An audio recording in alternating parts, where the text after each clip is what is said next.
ഇന്നലെ ഒരു വീഡിയോ ഇട്ടത് എനിക്ക് ഓർമ്മയുള്ളൂ. എന്തൊക്കെ തരം കമന്റ്സ് അതിൻ്റെ ഉള്ളിൽ വന്നു. മീൻകറി കൊള്ളില്ല, വെള്ളം കൂടിപ്പോയി, കെട്ടാൻ വന്നാളെ രക്ഷപ്പെട്ടു, അങ്ങനെ കുലസ്ത്രീകളുടെ ഒരു കടന്നുകയറ്റം തന്നെയായിരുന്നു ആ കമന്റ് ബോക്സ്. ആംഗ്രി ബേർഡ് എന്ന് പറഞ്ഞ് പ്രൊഫൈലിന് നെയിം ഇട്ട് കുറെ കൊലിപ്പന്റെ കാന്താരികൾ ഇറങ്ങിയിട്ടുണ്ടായിരുന്നു. ഇതിങ്ങളുടെ പ്രൊഫൈൽ കണ്ടതിന് ഞാൻ ചിരിച്ചു. കുക്കിംഗ് അറിയാത്ത പെൺകുട്ടികൾ കല്യാണം കഴിക്കേണ്ട എന്ന് ചിന്തിക്കുന്ന ഒരു പറ്റ സ്ത്രീകൾ ഇപ്പോഴും നമ്മുടെ ഇടയിൽ ജീവിക്കുന്നുണ്ട്.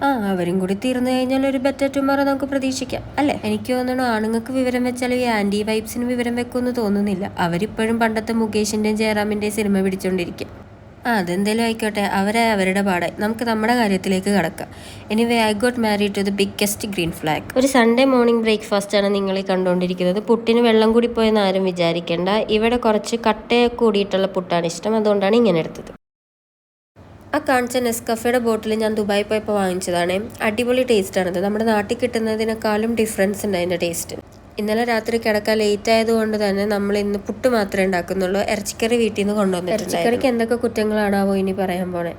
ഞാൻ ആ വീഡിയോയിൽ എവിടെയും പറഞ്ഞിട്ടില്ല ഞാനൊരു അടിപൊളി കുക്കാണെന്ന്. അത്യാവശ്യം കുക്ക് ചെയ്യാൻ അറിയാമെന്നും കുക്ക് ചെയ്യാനുള്ളൊരു മനസ്സുണ്ടെന്ന് മാത്രമേ പറഞ്ഞിട്ടുണ്ടായിരുന്നു. ഇനി ഈ ഇറച്ചിക്കറി എന്താ ഇങ്ങനെയെന്ന് ചോദിക്കേണ്ടത്. നമ്മുടെ കൊച്ചിക്കാരുടെ ഇറച്ചിക്കറിയാണ്, അതായത് ഉപ്പിൽ വെന്ത ഇറച്ചിക്കറി.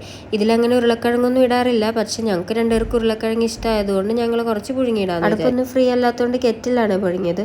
കുറച്ച് ഉരുളക്കിഴങ്ങെന്ന് പറയുമ്പോൾ കുറച്ചല്ല, കുറച്ചധികം. പിന്നെ റീൽസിന് കമന്റ് ഇട്ട ചേച്ചിമാരെ, നമ്മളിന്ന് വേറൊരു മീൻകറി വെക്കുന്നുണ്ട് ഉച്ചക്ക്, കാണാൻ വരണേ. അപ്പോൾ സൺഡേ മോർണിംഗ് ബ്രേക്ക്ഫാസ്റ്റ് ഇത്രയേ ഉള്ളൂ. ആ പുട്ടും ഇറച്ചിക്കറിയും നെസ്കഫെ കോഫിയുമായിട്ട് നമ്മൾ ഇരുന്ന് ഫുഡ് കഴിച്ചു. അപ്പോൾ ഓക്കെ, ബൈ. അടുത്ത മീൻകറിയായിട്ട് പിന്നെ വരാം.